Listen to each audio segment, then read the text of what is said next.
Hello, myRockworld. I'm here in Munich at the Circus Krone, sitting with Mark Stanway, keyboardist from one of my favorite bands, Magnum.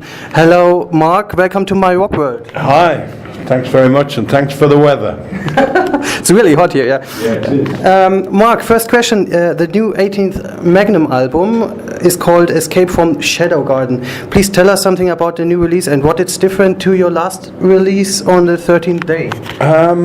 I don't think it's different. It's a natural progression. It's still Magnum.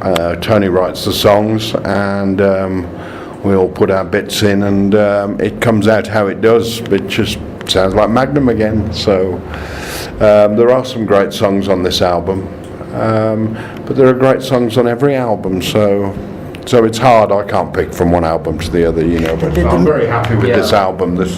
And it's charted all over Europe, you know, which is fantastic. You know, it's fantastic. The best chart results since '92. So we're very pleased. Yeah. This is cool. Yeah, yeah. So long time. Us old guys. Getting the charts.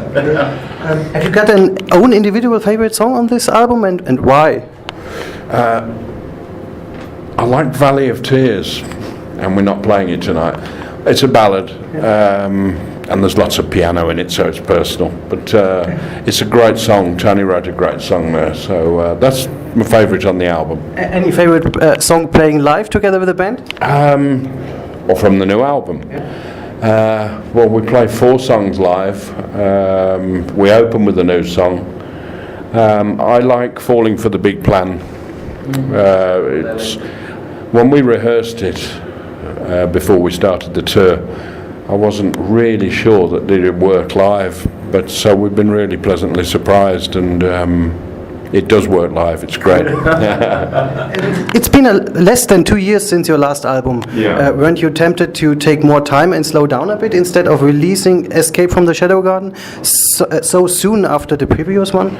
No, I mean, when I go back to the 80s, we had a schedule to release an album as soon as we could every 12 months. You know, the record companies wanted this. So 18 months is a good gap, and at our age, we can't wait that long before we put another one out. So give us another 18 months and there'll be another one. So, no, it's just right for us. 18 months is just right, you know.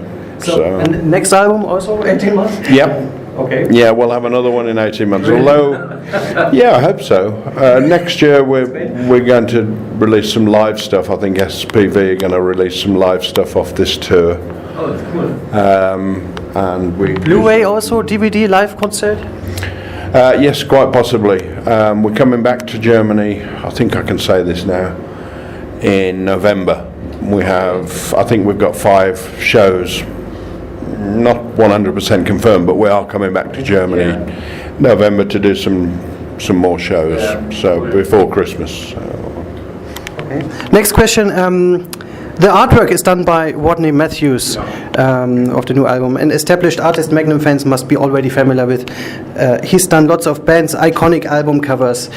And I really love that the original logo is back in place. What were the circumstances of creating the picture which ended up on the front cover of the new album? Well, Tony talks to Rodney about the artwork, and there's a lot of familiar elements on that album that you may have seen before or had taste of before, so we don't really want to, if it's not broken, don't fix it, you know. Let's stick with something the fans enjoy, and they love his artwork, and it suits the music, so we've got no reason to change our artist. And it looks fantastic on the vinyl album, right? It does. You wait till you see the backdrop. We have a 40 by 40 foot backdrop of that album sleeve, slightly adjusted, which you'll see later. Cool. As we all know, the music business has changed a lot. So it's hard to sell for every musician today, the CDs. You have to tour a lot. What do you think about the music and what's going on in the world in general about that? Well, the internet's the thing that's changed it all. I mean, in order to get into the charts in the 80s, you'd have to sell 60 or 70,000 albums. Now you can do it by selling 15,000 albums. But there are, in rock, fortunately, people that want to own the artwork and the product. You know, they want tangible something they can hold and touch, and that's the rock fans. It's the rock fans that have kept the likes of Magnum and Saga with recording deals, and we still make vinyl, you know, and that's thanks to the rock fans, you know. Without them, it wouldn't happen. You know, if we were a pop group, it'll all be internet. You know, and it's not album based. No. The new bands have all the problem that they are song based. Yeah. You're doing 10 songs, and just the people know about one song, which is that's right. And of course, people on the internet can download one or two songs. Where rock fans, they want the album. You know, so God bless the rock fans. Mark, what were your heroes to start playing music? My father. Cool. My father was a drummer, so I was brought up with big band swing music. So he was a jazz drummer. Yeah, he was a jazz drummer, big swing band. So I was brought up with music, and then I was sent to piano lessons, which I didn't want to do. And then I started listening to things like John Mayall and got into the blues. Okay. And I thought, I can play this.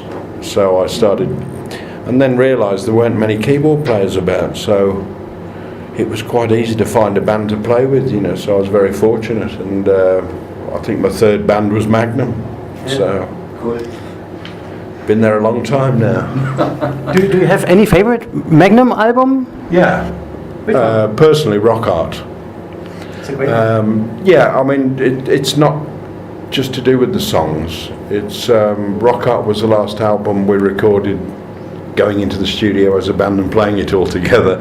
Technology has changed now, so I'm old school, I'm afraid. I like to thrash it out and just well rehearsed. Yeah, so it's a personal thing. It's only a personal thing. I mean, like, I'm so proud of the new album, so I'm not saying one's better than the other. It's just any album you can't listen anymore to? Sorry? Any album that you can't listen to anymore?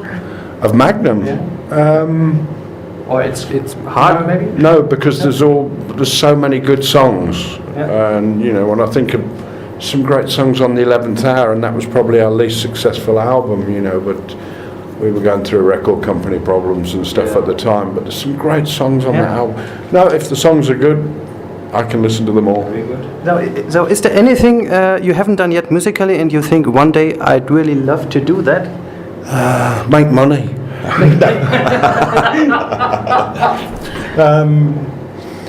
No, I've been very fortunate, and living where I do live in the middle of England, you get to know all the other musicians. So I've been very fortunate. In the early 80s, I played with Phil Lynott.